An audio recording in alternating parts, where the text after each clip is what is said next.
راحتوں کا ذریعہ بنا، خوشیوں کا ذریعہ بنا، وقت کے مطابق ٹھیک فیصلے کرنے کی توفیق عطا فرما۔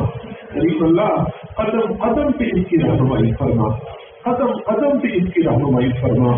کام کاروبار کے حوالے سے ہر موقع محل کی مناسبت سے اچھے فیصلے ان کے قلوب میں القاء فرما۔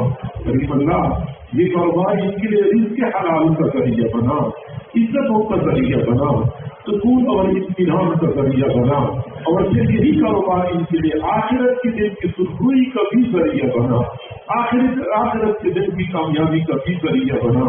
میرے اللہ جس طرح تیرے محبوب نے فرمایا ہے سچا دیانتدار تاجر قیامت کے دن انبیاء شہداء صالحین کے ساتھ ہوگا۔ اللہ اس تجارت کی بنیاد پہ ان حضرات کو قیامت کے دن شہداء کی صف میں کھڑا فرما، انبیاء کی معیت نصیب فرما، صالحین کی صحبت میں کھڑا فرما، شریعت اور سنت کے مطابق کام کاروبار کرنے کی توفیق عطا فرما۔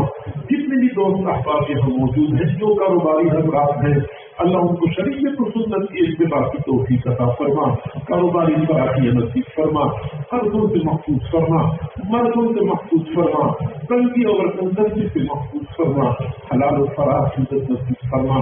میرے اللہ ہمارے جو بھائی اپنے کاروبار کے مالک نہیں ہے، دوسروں کے ساتھ ملازمت کرتے ہیں، اللہ تیرے لیے تو کچھ بھی مشکل نہیں ہے، تمام احباب کو اپنا اپنا ذاتی کاروبار نصیب فرما، سب کو آسانی والا، فراخی والا، اطمینان والا، حلال رزق نصیب فرما۔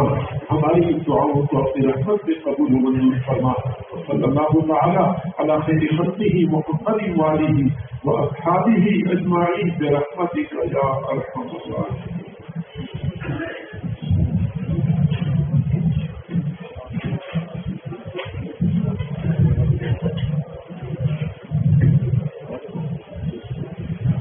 وجود ہے یا فرقہ ہے، اس گھر کے افراد یہ نہیں کہہ سکتے کہ ہمارے گھر میں سالن نہیں ہے، کیونکہ جو کام سالن سے لیا جا سکتا ہے وہی کام وجود سے لیا جا سکتا ہے، وہی کام فرقے سے لیا جا سکتا ہے۔